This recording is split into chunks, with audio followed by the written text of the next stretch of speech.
베드로 후서 3장 8절에서 15절입니다. 신약성경 387페이지에 있습니다. 베드로 후서 3장 8절에서 15절 8절에서 베드로 후서 3장 8절에서 18절까지입니다. 18절까지 신약성경 387페이지에 있습니다. 교독하겠습니다. 사랑하는 자들아, 주께는 하루가 천년 같고 천년이 하루 같다는 이 한 가지를 잊지 말라. 주의 약속은 어떤 이들이 더디다고 생각하는 것 같이 더딘 것이 아니라 오직 주께서는 너희를 대하여 오래 참으사 아무도 멸망하지 아니하고 다 회개하기에 이르기를 원하시느니라. 그러나 주의 날이 도둑같이 오리니 그날에는 하늘이 큰 소리로 떠나가고 물질이 뜨거운 불에 풀어지고 땅과 그 중에 있는 모든 일이 드러나리로다. 이 모든 것이 이렇게 풀어지리니 너희가 어떠한 사람이 되어야 마땅하냐. 거룩한 행실과 경건함으로 하나님의 날이 임하기를 바라보고 간절히 사모하라. 그날에 하늘이 불에 타서 풀어지고 물질의 뜨거운 불에 녹아지려니와 우리는 그의 약속대로 의가 있는 곳인 새 하늘과 새 땅을 바라보도다. 그러므로 사랑하는 자들아, 너희가 이것을 바라보다니 주 앞에서 점도 없고 흠도 없이 평강 가운데서 나타나기를 힘쓰라. 또 우리 주의 오래 참으심이 구원이 될 줄로 여기라. 우리가 사랑하는 형제 바울도 그 받은 지혜대로 너희에게 이같이 썼고 또 그 모든 편지에도 이런 일에 관하여 말하였으되 그 중에 알기 어려운 것이 더러 있으니 무식한 자들과 굳세지 못한 자들이 다른 성경과 같이 그것도 억지로 풀다가 스스로 멸망에 이르느니라. 그러므로 사랑하는 자들아, 너희가 이것을 미리 알았은즉 무법한 자들의 미혹에 이끌려 너희가 굳센 데서 떨어질까 삼가라. 같이 읽죠. 오직 우리 주 예수 그리스도의 은혜와 그를 아는 지식에서 자라라. 영광이 이제와 영원한 날까지 그에게 있을지어다. 아멘. 18절까지입니다. 우리 여러분 주일 오전에 예배 나오신 여러분들을 환영하고 축복합니다. 우리 옆에 있는 분들과 인사합시다. 잘 오셨습니다. 환영합니다. 사랑합니다. 축복합니다. 이 마당을 나온 암탉이라는 동화가 있습니다. 워낙 유명한 동화이기도 하고 이것이 만화 영화로 또 나오기도 했죠. 이 마당을 나온 암탉의 주인공은 잎삭이라는 사람인데요. 이 닭인데 이 잎삭은 양계장에서 살기 때문에 알을 계속해서 낳자마자 그 빼앗겨서 알을 품을 수가 없는 삶을 살았어요. 마당의 암탉처럼 마당에서 알을 품어서 자기가 병아리의 탄생을 보고 싶은 마음이 간절했는데 양계장에서 계속해서 알을 낳기만 하고 품을 수도 없었기 때문에 이 주인공 암탉인 잎사귀는 많이 힘들어했었어요. 그러다 결국에는 더 이상 알을 낳을 수 없게 되는 지경에 이르자 주인이 거의 밤 죽은 상태에 닭의 시체가 버려지는 그런 구덩이에 버리움을 당하게 됩니다. 그런데 갑자기 나타난 이 청둥오리의 도움으로 가까스로 이 주인공 암탉인 잎사귀가 살아나게 되죠.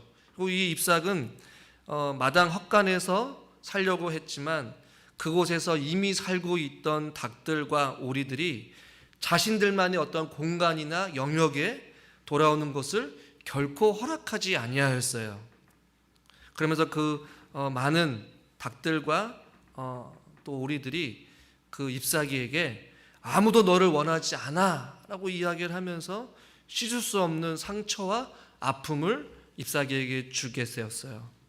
그런데 이 마당을 나온 이 암탉은 결국에는 찔레 덤불로 가게 돼서 겨우 하루하루를 살게 되었는데 그 안에서 자그마한 소망을 가지게 되었어요.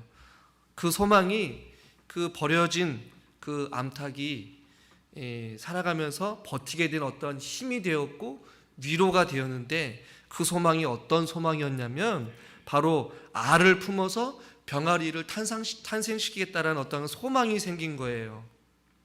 잎사귀는 자신을 구해준 청둥오리의 알을 대신 품어주기 시작했다라는 것이에요. 그리고 그 대신 품을 알을 가지고 그 알이 부활하여서 또 새로운 알이 깨어나서 자라게 되는 그 모습을 기대하면서 그가 그토록 그 양계장에서 자기가 낳았던 그 알을 품지 못하고 살아갔고 마당 밖에서 동일하게 알을 낳고 품고 그 알이 깨져서 자라가는 그 과정을 보고 싶은 그 소망을 드디어 청둥오리를 통하여서 그 꿈을 이루기 시작했다는 것이에요. 그리고 그 알에서 깨어난 새끼를 보면서 마당을 나온 그 암탉인 주인공인 잎사귀는 새로운 소망을 가지게 되고 또 아픔과 상처를 극복하게 되었다라는 이러한 아름다운 동화의 이야기입니다. 끊임없이 그의 삶은 이 양계장에서 계속해서 알을 낳아야 되는 그런 운명에 처해 있었지만 그가 가지고 있었던 그 알을 품고 그 알이 깨어나고 자라가는 어떤 그런 자그마한 소망을 품게 되었을 때에 그 잎사귀가 결국에는 소망을 가지고 어떤 어려움과 또 아픔과 상처를 이겨내고 살아가는 어떤 그런 소망적이고 어떤 회복과 어떠한 어려움을 극복해내가는 그런 동화의 내용인 것이죠. 오늘 우리들은 코로나19로 인해서 많은 어려움과 또 아픔 속에서 살아가고 있습니다. 사업하시는 분들, 또 직장 다니시는 분들, 또 일상적인 생활에서 어려움 속에 살아가는 많은 사람들이 우리 주변에 있음을 보게 돼요.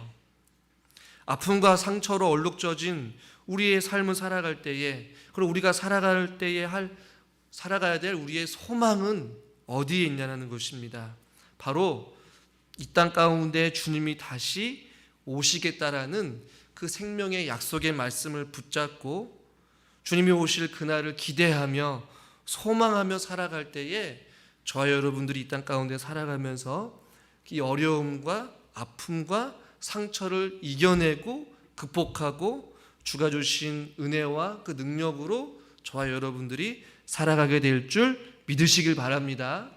이 땅의 유일한 소망이 여러분 어디에 있습니까? 이 땅에 우리가 바라보고 기대하고 소망을 품고 살아야 될 것이 여러분 무엇이겠습니까? 물론 여러분의 가정이고 여러분의 자녀일 수도 있고 우리의 삶에 있어서 어떤 또 다른 미래가 약속되고 보장된 사람들에게는 그것이 소망일 수도 있겠지만 아니요, 그것이 결코 아니라는 것이에요. 우리에게 유일한 소망이 있다면 이 땅 가운데 살아가면서 다시 이 땅 가운데 우리 가운데 찾아와 주실 예수 그리스도를 소망하고 기다림으로 살아갈 때에 저와 여러분들에게 희망이 있고 소망이 있다라는 사실을 우리는 잊지 말아야 한다는 것이에요. 왜냐하면 주님이 이 땅 가운데 오실 때에 우리에게는 회복이 있습니다. 또 구원의 은혜가 있습니다. 치유가 있습니다. 어떤 회복이 있다라는 것이에요. 할렐루야.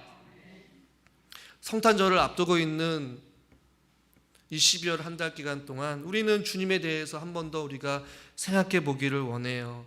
여전히 최근에 일어난 그 변이로 인하여서 다시 한 번 더 우리 개신교가 지탄을 받고 있는 이 안타까운 현실에 있습니다.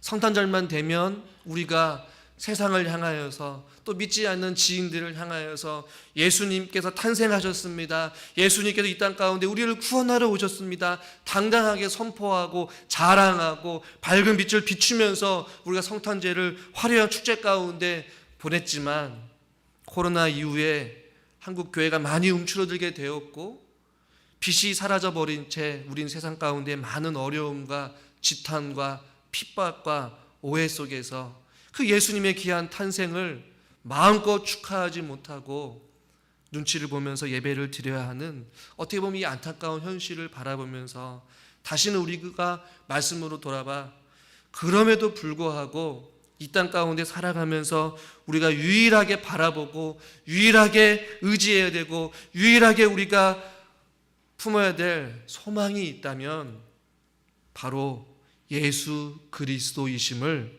저와 여러분들이 기억할 수 있기를 바랍니다. 마치 마당을 나온 암탉이 산 소망을 다 잃어버린 채 온갖 상처와 아픔 속에서 그의 삶을 버틸 수 있고 이겨낼 수 있었던 궁극적인 것은 바로 자신이 품고 있었던 그 알이 깨어나기를 바라고 그 품으면서 자기가 할 수 있는 어떠한 소망을 가지고 살아갈 때에 그가 위기를 극복하고 또 다른 삶의 소망을 품고 살아갔던 것과 같이 오늘날 우리가 살고 있는 이 시대 가운데 우리가 살아갈 수 있는 유일한 힘과 소망과 능력이 있다면 바로 예수 그리스도시라는 것이에요. 할렐루야. 우리 안에 소망이 누구이십니까? 예수 그리스도. 할렐루야. 오늘 우리가 읽은 본문에서는 베드로가 이단에 대한 잘못된 가르침을 경계하고 있는 장면이 나오고 있어요. 당시 이 베드로가 이 본문을 썼을 때에 로마에 수많은 박해가 있었어요. 이단들이 극성을 부리고 있는 상황이에요. 오늘날과 비교는 안 되겠지만 마치 어떠한 특정인의 잘못으로 인하여서 교회가 폐쇄를 당하고 교회가 지탄을 받고 핍박을 당하는 것 상상을 초월할 수 없는 그 일들이 이 당시에 지금 일어나고 있었다는 말이에요.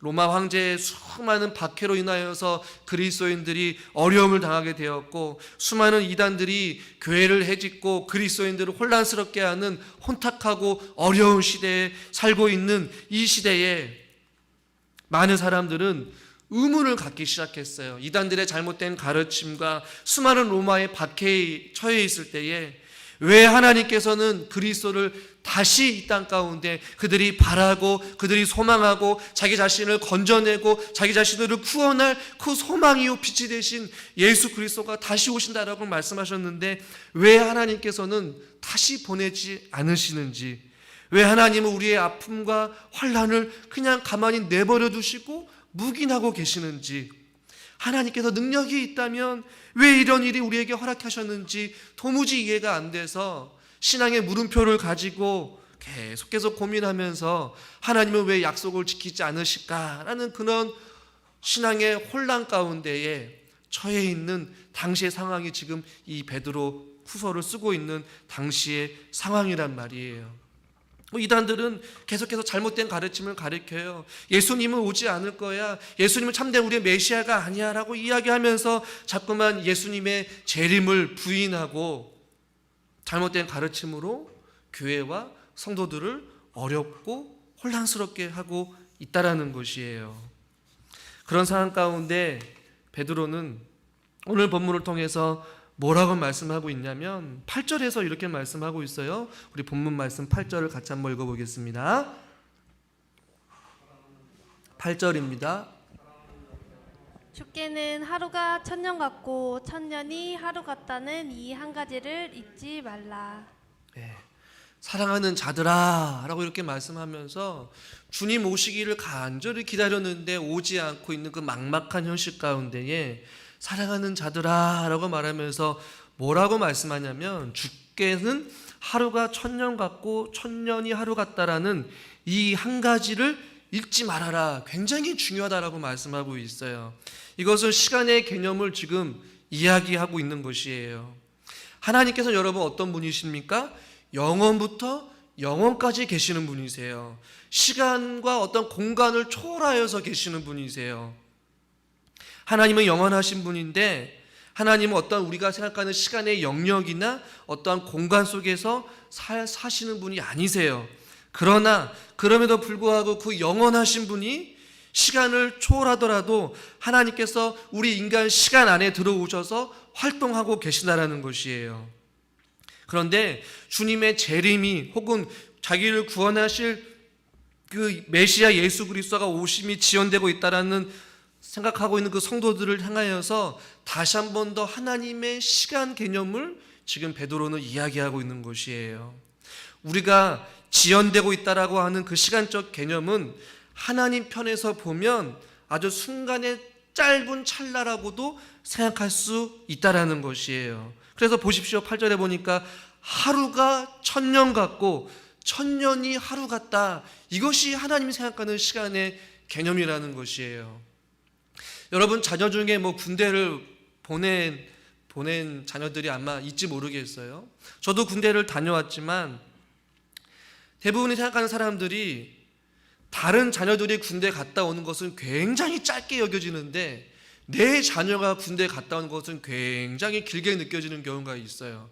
저도 마찬가지였거든요. 저도 군대를 갔을 때에 정말로 하루가 천년같이 굉장히 하루하루가 너무나도 길었어요. 그러나 다른 사람이 전역하는 것을 보면 저 사람이 얼마나 짧게 군생활을 한 것처럼 느껴지는지, 똑같은 군생활을 보내는데 상대적으로 느끼는 것이 다르단 말이에요. 지금 베드로가 이야기하고 있는 것은 너희들이 생각하고 있는 그 시간과 하나님께서 생각하는 그 시간의 개념은 너무나도 다르다라는 것이에요.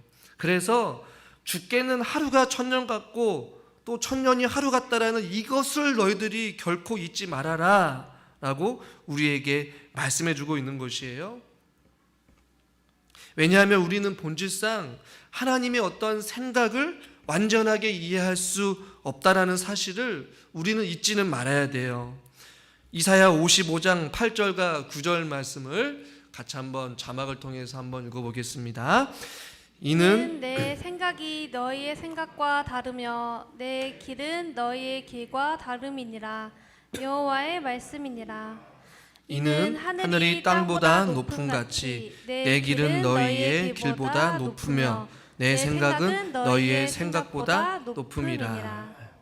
뭐라고 말씀하고 있어요? 내 생각이 너희의 생각과 다르고 내 길은 너희의 길과 다르고 내 길은 너희의 길보다 높으며 내 생각은 너희의 생각보다 높다, 이렇게 말씀하고 있어요. 하나님이 생각하는 시간의 개념과 우리가 생각하는 시간의 개념이 다르다라는 것이에요. 예수님께서 오실 그 재림의 시간이 지연된다 할지라도 하나님 보시기엔 잠시 찰나일 수 있기 때문에 뭐라고 어떻게 생각하라는 것이에요? 인내하며 참고 기다리라 라고 지금 예수님의 재림을 간절히 기다리고 소망하는 자들에게 말씀하고 있는 것이에요. 그러면서 9절에서 이렇게 말씀하고 있습니다. 한번 9절도 한번 본문 9절 한번 읽겠습니다. 주의 약속은, 다시 한번요, 자막이 계속 본문 9절 같이 한번 읽겠습니다. 주의 약속은 어떤 이들이 더디다고 생각하는 것 같이 더딘 것이 아니라 오직 주께서는 너희를 대하여 오래 참으사 아무도 멸망하지 아니하고 다 회개하기에 이르기를 원하시느니라. 그러면서 베드로가 하고 있는 말씀은 무엇이냐면, 너희들이 생각하기에는 굉장히 더딘 것 같고 느린 것 같고 아무런 움직임이 없는 것처럼 보이지만 궁극적으로 하나님께서는 너희들을 향하신 선하신 어떤 의도와 뜻이 있는데, 그것이 무엇이냐면 9절 중반 부분 보십시오. 오직 주께서는 너희를 대하여 오래 참으사 아무도 멸망하지 아니하게 하고 다 회개하게 이르기를 원하시느니이다 라고 말씀하고 있어요. 뭐예요? 하나님께서 회개하고 주께로 돌아오기를 하나님께서 지금 기다리면서 어떻게 보면 지연하고 있고 참아주고 있고 인내하고 있고 긍휼을 베푸시고 계시다라는 것이에요. 이사야 선지자가 예루살렘 멸망, 이스라엘 백성들의 멸망을 이야기할 때에 그런 와중에서도 하나님께서 그들을 향하여서 긍휼을 베풀어 주신다고 말씀하고 있는데요. 이사야 30장 18절 말씀을 같이 한번 읽어보도록 하겠습니다. 이사야 30장 18절입니다. 같이 읽죠. 그러나 여호와께서 기다리시나니 이는 너희에게 은혜를 베풀려 하심이요 일어나시리니 이는 너희를 긍휼히 여기려 하심이라. 대저 여호와는 정의의 하나님이심이라. 그를 기다리는 자마다 복이 있도다. 아멘. 여호와께서 기다리고 계시대요. 왜냐하면 너에게 은혜를 베풀고 긍휼히 여기기 위하여서 하나님께서 이 땅 가운데 오실 때에 우리를 살리시려고, 우리를 기다리시려고 주께로 나아오기를 간절히 기다리면서 긍휼히 여겨주신다라고 성경은 우리에게 말씀해 주고 있어요. 너희들이 지금 간절히 예수님을 기다리고 있고 예수님이 이 땅 가운데 오셔서 환난 가운데서 핍박으로부터 고통으로부터 하나님의 자녀들을 구원하여 주실 그 전능자 예수 그리스도를 기다리고 있지만, 여전히 하나님께서는 너희들이 다시 한 번 더 회개하고 돌아서고 하나님의 자녀답게 살기를 간절히 기다리면서 너에게 은혜를 베풀고 있으니까 조금만 참아라 라고 위로하면서 격려하고 있는 것이에요. 더딘 것 같지만 그것이 결코 아니라는 것이에요. 하나님께서는 아무도 멸망하지 않기를 간절히 바라고 원하시면서 오래 참으시고 지금도 기다리고 계시는 참 좋으신 긍휼이 풍성하신 우리의 아버지 되신 줄 여러분 믿으시길 바랍니다. 노아 홍수 이전에 여러분 상태를 보십시오. 왜 하나님께서 120년 동안 행동하지 않으신 이유가 여러분 무엇이겠습니까? 바로 불경건한 자들이 멸망에 이르지를 않게 하기 위하여서 간절히 참고 기다리고 계셨어요. 여러분 소돔과 고모라를 멸망시키기 전까지 하나님께서 얼마나 오래 참으시고 긍휼을 베풀어 주셨습니까? 하나님께서 이 땅 가운데 다시 오실 그날을 우리는 알 수 없지만 더딘 것처럼 느껴질 수도 있고 하나님이 일하시지 않는 것 같고 하나님께서 우리의 고통을 외면하신 것처럼 느낀다 할지라도 여러분 잊지 마시길 바랍니다. 더딘 것이 아니라 우리를 살리시려고, 우리를 불쌍히 여기시려고, 우리에게 은혜를 베풀어 주시려고 멸망하는 자, 죽음으로 이르는 자, 사망에 이르는 자를 다시 한 번 더 주께로 돌이켜 세우시려고, 사망의 그늘에 앉아 소망 없이 주저앉아 있는 그런 자들에게 소망을 주시려고, 어둠 가운데 7개빛을 밝게 비치셔서 빛을 모르는 자들에게 무엇이 참된 빛인지 깨달아 알게 하시려고 여전히 하나님께서는 지금도 하나님의 사람들을 통하여서 일하고 계신 줄 믿습니다.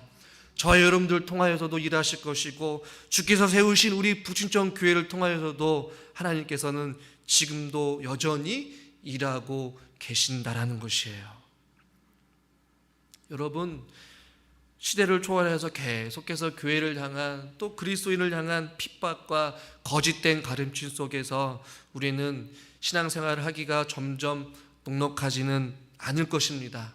그렇지만 여전히 우리를 통하여서 복음을 모르는 자들에게 복음이 전파되고 어둠을 밝게 비추는 하나님의 빛의 자녀들과 함께 하나님께서는 일하고 계시기 때문에 저와 여러분들도 주님 다시 오실 그날을 간절히 기대하고 소망하면서 우리들도 주님의 그 일하심 속에 하나님의 귀한 아름다운 도구로 저와 여러분들이 쓰임받을 수 있기를 주님의 이름으로 축원합니다.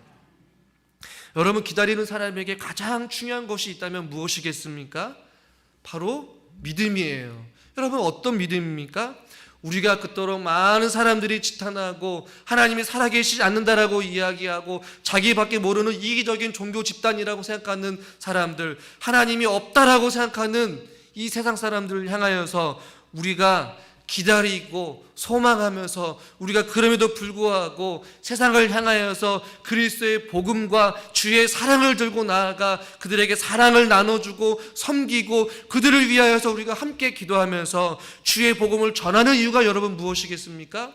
저와 여러분들 믿고 여러분이 고백하고 여러분의 삶의 전부를 들여서 헌신하고 충성하며 살아가는 그 이유가 무엇이란 말이에요. 바로 그것은 오직 예수 그리스도만이 우리의 참된 구원자이심을 우리가 믿기 때문에, 그리고 더 나아가서 이 땅에 다시 주님이 오실 그 날이 반드시 우리 가운데 임하게 될 것을 믿고 소망하기 때문에 우리들은 그 믿음대로 살아가게 된다라는 것이에요. 할렐루야. 보십시오. 믿음이 흔들리고 예수님이 오지 않는다라고 수많은 잘못된 가르침 속에 신앙에 흔들리고 또 좌지우지 되면서 주저앉아 낙심하고 흔들리는 자들을 향하여서 베드로가 뭐라고 말씀하고 있는지 말이에요. 10절 말씀을 한번, 우리 본문 10절 말씀을 한번 읽어보겠습니다. 같이 읽겠습니다.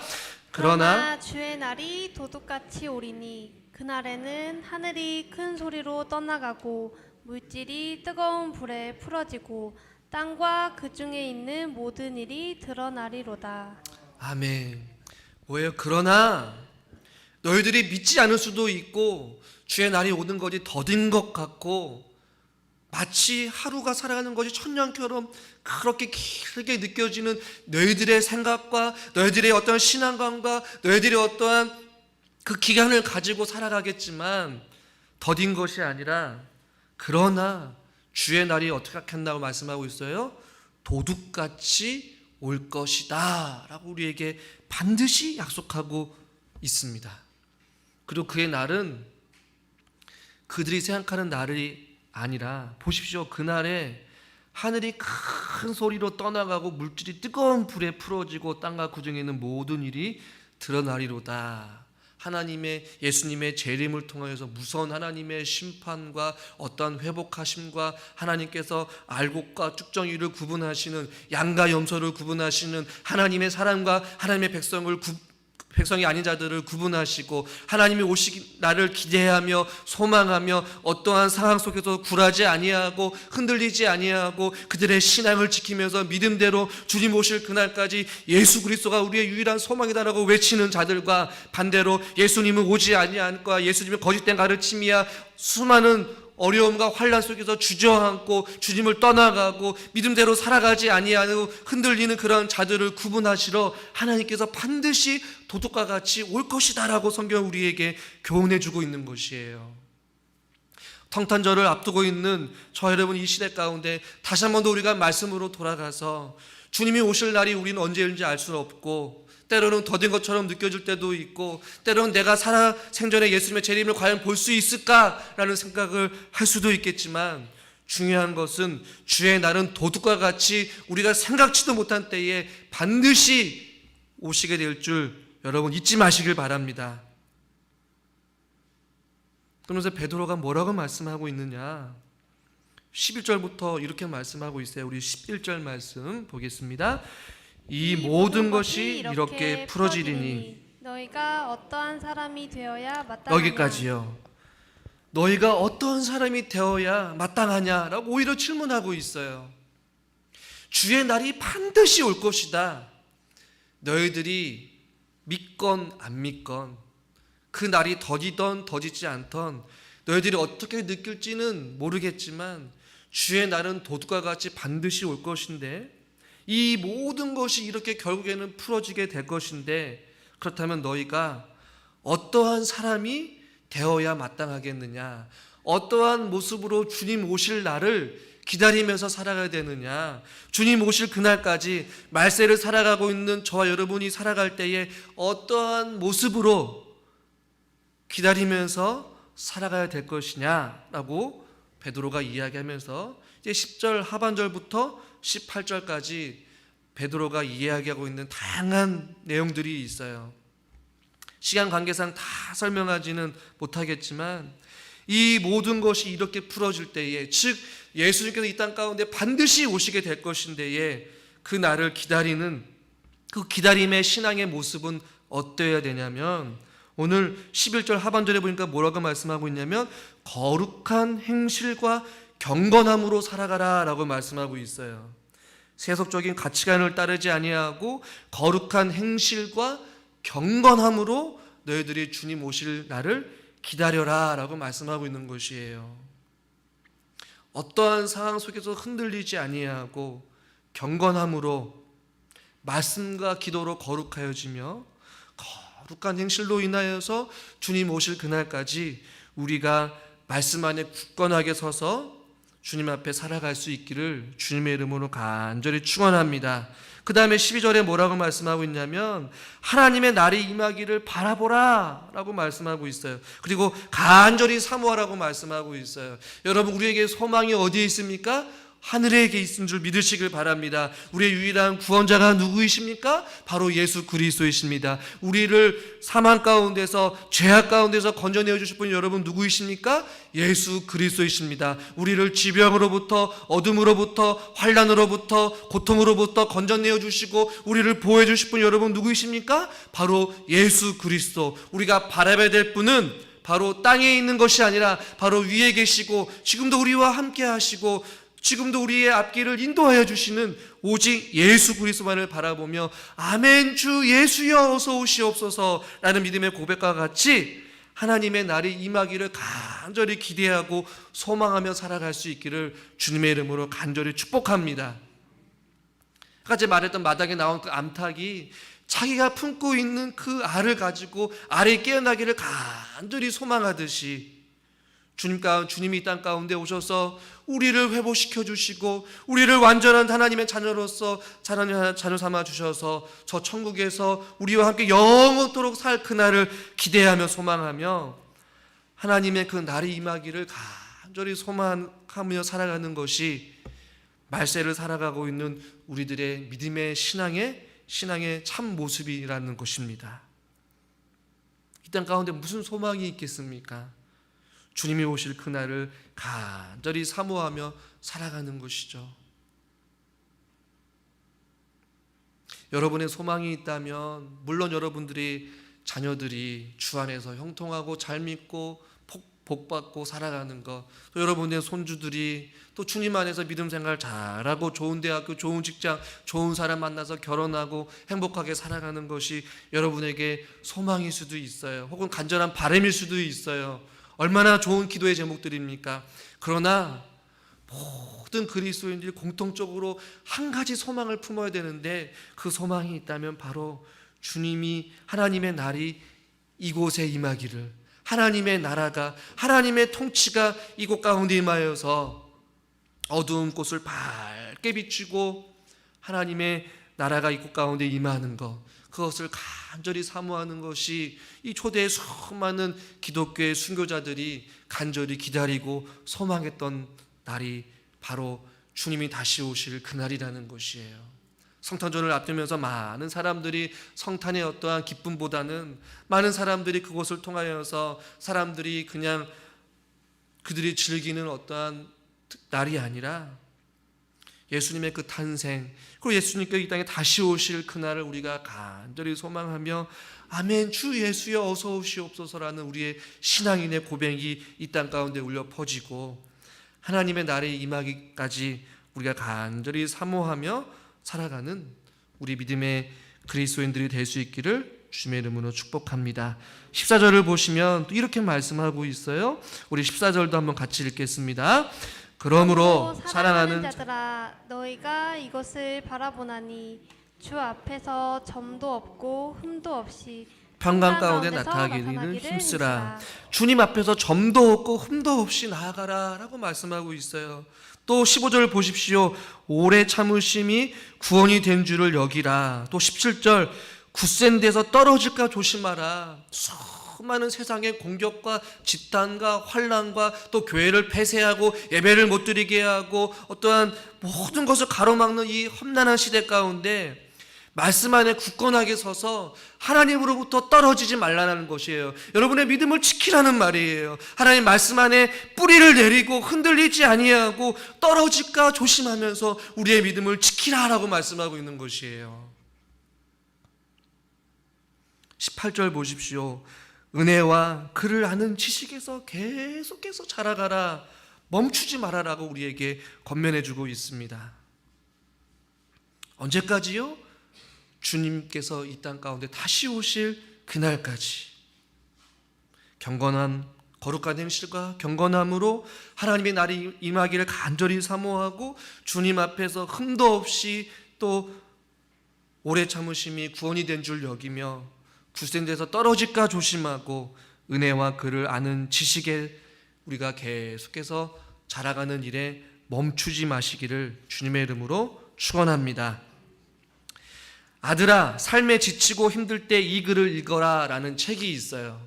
그 책에서 이 기다림의 묘미를 느껴라 라는 내용이 있는데요. 어떤 내용이냐면 낚시를 좋아하는 사람들은 물고기를 잡을 때에 쾌감을 느끼기 위해서 몇 시간이고도 움직이지 않고 계속 그 바늘의 찌를 바라본다라고 해요.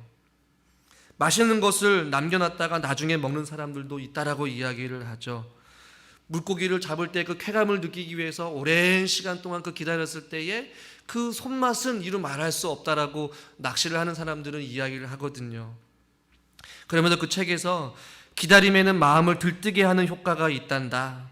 세상의 힘든 모든 것을 잊고 기다림의 대상을 바라보게 만들지. 소설 어린 왕자에서 사막의 여우가 말한 것처럼 기다리고 있던 그 순간보다 한참 이전부터 너는 행복해지기 시작할 거야. 그러면서 기다림의 묘미를 느껴라, 이런 내용이 있었어요. 저는 여러분들에게도 이 책의 내용과 같이 저희 여러분들이 이 기다림의 묘미, 이 기다림의 은혜와 축복을 누릴 수 있기를 간절히 주님의 이름으로 축원합니다. 어떤 기다림입니까? 주님 오실 그날을 기다리는 것이에요. 여러분 한번 약속의 말씀을 붙잡고 한번 상상해 보시고 여러분 한번 생각해 보시길 바랍니다. 주님이 이 땅 가운데 오시면 이제는 아픔도 사라집니다. 고통도 사라지게 됩니다. 이제는 우리가 흐르는 눈물도 하나님께서 멈춰주게 해주시고 우리 마음 가운데 불안한 마음, 인생의 무거운 주들로 인하여서 환난 가운데 있는 자들에게 하나님께서 주시는 놀라운 평안과 기쁨과 감사와 오직 영원한 행복만이 우리 가운데 온다라고 여러분 생각해 보십시오. 그날을 우리가 기대하고 소망하는 그 순간부터 우리는 이미 이전부터 우리는 하나님의 자녀로서 선택받고 영원한 천국의 티켓을 가지고 우리는 기다리고 있는 것이에요. 그 천국의 열차가 언제 오고 언제 출발할지는 우리는 아무도 모르지만 그 티켓은 영원토록 유효하다라는 것이에요. 그리고 그 천국에서 누릴 수 있는 기쁨이 저와 여러분들을 지금 기다리고 있다라는 것입니다. 아니요, 지금도 이 땅 가운데 살아가면서 그 즐거움과 기쁨과 평안함을 우리는 누리면서 살고 있습니다. 어디서요? 예수 그리스도 안에서 말이죠.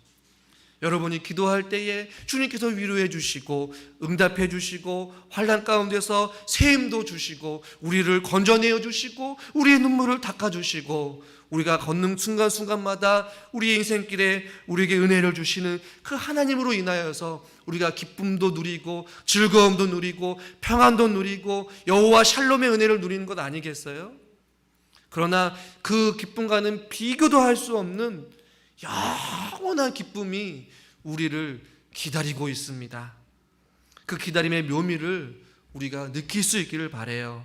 무엇을 통하여서요? 주님만이 우리의 유일한 소망이 되어 주십니다. 주님 어서 오시옵소서. 나는 주님을 기다립니다. 주님을 기대합니다. 주님을 사모합니다. 주님 오실 그날까지 주님을 찬양하며 이 땅 가운데에 하나님의 자녀답게 어둠을 밝게 비추는 하나님의 사람들로서 살아가겠습니다. 이 기다림의 신앙을 가지고 주님 오실 그날까지 저와 여러분들이 승리의 삶을 살아갈 수 있기를 주님의 이름으로 간절히 축원합니다. 기도하겠습니다. 하나님 아버지,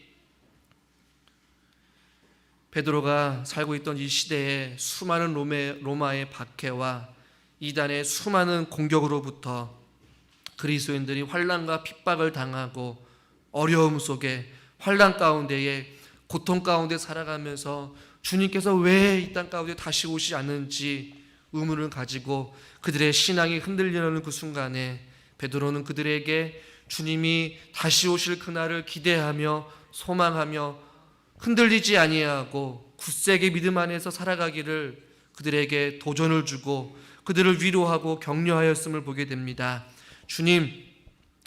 주님께서는 다시 이 땅 가운데 반드시 오실 줄 믿습니다. 그날을 기대하며 소망하며 살게 하여 주시옵소서. 하나님, 우리가 주님 안에서 흔들리지 아니하고 말씀 안에 굳건하게 서서 우리의 믿음이 떨어질까 조심하며 주님과 동행하게 하여 주시옵소서. 기다림의 신앙인으로서 우리가 이 땅 가운데 살아가면서 승리의 삶을 살게 하여 주시옵소서. 예수님의 이름으로 기도드리옵나이다. 아멘.